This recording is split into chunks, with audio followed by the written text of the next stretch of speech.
Here we go, Swagoo. Sneaky Hembo's got this one for you. Which of these franchises has the longest active drought of not reaching a conference championship game? Dallas Cowboys. You knew he was doing that just to you. That is correct. The Dallas Cowboys last made a conference championship in 1995. That is the happiest Hembo has ever been to have someone get one of his questions right.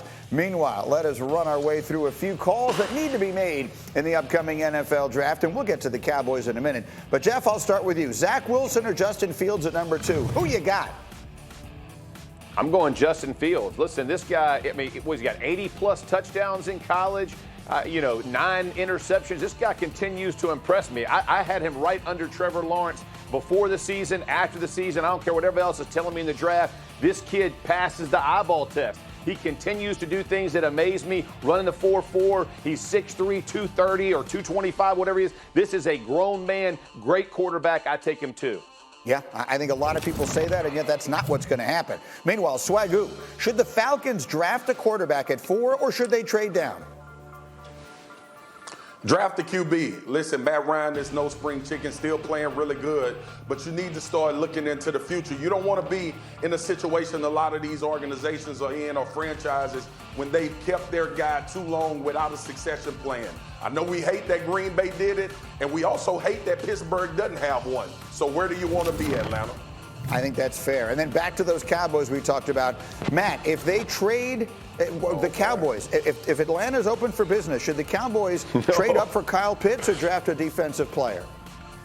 Greeny, we've become good friends. You know what I'm going to say. You trade up for Kyle Pitts if you can get him. I said it last week. This will be the best offense in the NFC if Kyle Pitts is there with Amari Cooper, all the talent they have, Michael Gallup, Ezekiel Elliott, Dak Prescott come back healthy. I know what my lineman friends are going to say here. They have 10 picks in this draft class, guys.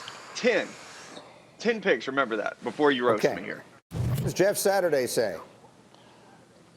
Matt, you are high. That's what I'm going to tell you. Welcome to the club. Welcome to the club. You've been down there with Jerry. You're in Jerry's world. I don't know what is going on. You don't trade up from 10 to 4. You sit at 10. And, hey, by the way, I'm going to jump on the O-line love. Wait for Slater, who was going to be there at 10, and have your next tackle after Smith leaves or Collins can't get healthy or bump him into guard. You got a 10-year guy. They're going to be an incredible offense anyway. They were on pace for 6,000 yards last year before. You don't need that addition, man. Don't trade the picks away. Keep sliding where you are and make it happen with another good player. Now, Slater is Rashawn Slater, the tackle out of Northwestern, who does figure to be there at number 10 if that's the direction they want to go. Let me bring in the former Cowboy on this. Marcus Spears, where do you stand? Listen, last week they put up a graphic, G, on NFL Live and said 91% of Kyle Pitts catches were a first down or a touchdown.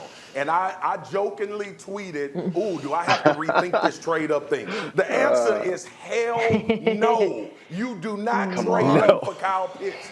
You solidify this offensive line, right? If you going offense, I'm with Jeff. You solidify this offensive line. From a defensive standpoint, it holds the field. And if you think Surtain or J.C. Horn is a corner opposite of Diggs where you can have two guys playing at a top level, absolutely you make that move. But to go get Kyle Pitts, to me, not only to go get him, but to trade up and you're going to lose some capital in order to go up, doesn't make sense, especially to that point.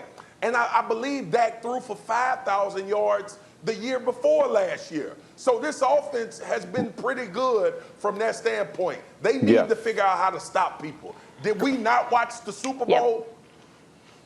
Go ahead, Diana. Yeah, defense. That's what I'm hearing in terms of their focus. And guys, we've seen Jerry Jones in the past make a lot of trades on draft day. He's done it. But I think if there would be a trade involving Dallas, it'd be in the later rounds, second, third, fourth, to get more picks.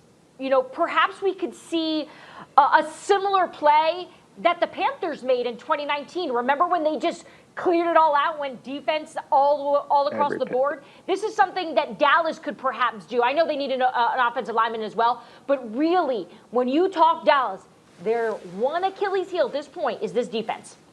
And Matt Miller, welcome to the club. Once again, we have christened you on the program now. I'm You sorry, haven't you're really trying to been have on fun. Get Up Yeah. until Jeff Saturday has called you hot. So you shouldn't feel bad about that at all. And again, I'll give you the final word on this because everyone disagrees with you. That's okay. I'm the new guy. Everybody gets to disagree. No, offensive line is a huge priority. I do think they need to address the defense. You guys know how much I love Kyle Pitts, though. So if you have an opportunity to get a player who I've talked to people around the NFL, they say if anyone in this class is going to be an all-pro rookie year, it is Kyle Pitts. So you could ask me any team, should they trade up for Kyle Pitts? My answer is probably going to be yes at this point. Yeah. Go ahead, Diana. Everybody loves Kyle Pitts. Everybody loves Kyle Pitts. He's like the Giselle of the supermodel world. Like if you could get it, you want it. But he's not going to be there once Dallas is on the clock. No. Thank you for watching ESPN on YouTube. For live streaming sports and premium content, subscribe to ESPN+.